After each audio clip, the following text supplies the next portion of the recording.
This is Timothy Schutte with Exit Realty Capital City and the Timothy Schutte Real Estate Team. Thank you for coming to my YouTube blog.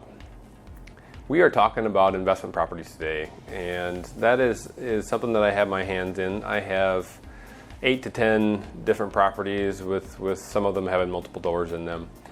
When I got into the real estate industry, I did not see investment properties as being the best investment.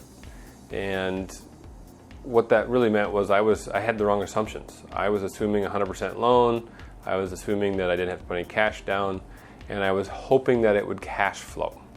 Back then, interest rates were higher than they are today, and you could have gotten some of those 100% loans, but what that does is it takes away the cash flow from it takes away your cash flow and makes it so that you might be having to put money into the property.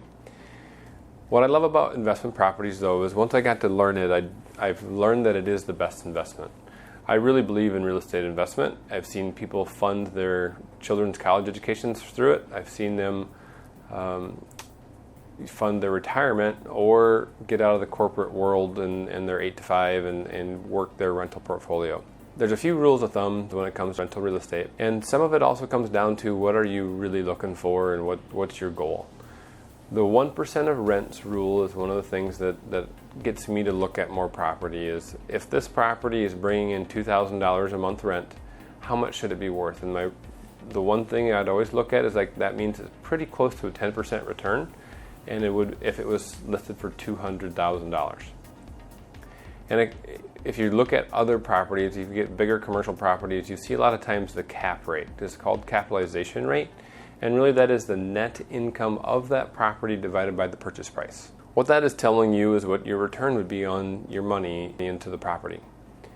In addition to that, you have your cash on cash rate, which is if you're putting a down payment down and getting a mortgage, what is your return that year on cash on cash? And quite often your cash on cash will be higher than your capitalization rate or cap rate because you are using leverage in the term of debt. You're leveraging your down payment with debt to be able to buy something that you normally wouldn't if you didn't have the cash. Today I really believe that real estate is the best investment. And there's multiple reasons for that. But one of them is your deductions that you get from interest, your property taxes, the fact that if you are in an LLC or corporate structure, your taxes are going to be a flat or a fixed rate or not to exceed 18 to 20%. At the end of the day, you really should talk to your accountant about what that does to your income taxes and your tax breaks. But I really do see real estate as being the best long-term investment out there. In Des Moines Metro, we are seeing money from outside of our city and state come into our metro to invest because it is such a good investment. That is pushing some of our cap rates down. Nationally, you will use the average cap rate in a tier 1 city like a New York, Los Angeles, and those is typically like 4 to 6%, where in our marketplace our cap rates are going to be pretty much minimum 6, most of the time 8, and sometimes you get up to 10% in today's market. When the marketplace was a little slower back when the mortgage market crashed, it was much easier to get a 10, 12% return on your investment. Yet there's still good buys out there today. Please contact me and my team at Exit Realty Capital City to talk about where those investments are.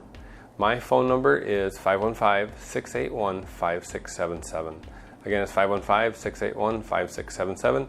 Thank you for coming to my YouTube channel. Again, this is Timothy Schutte with Exit Realty Capital City. Have a great day.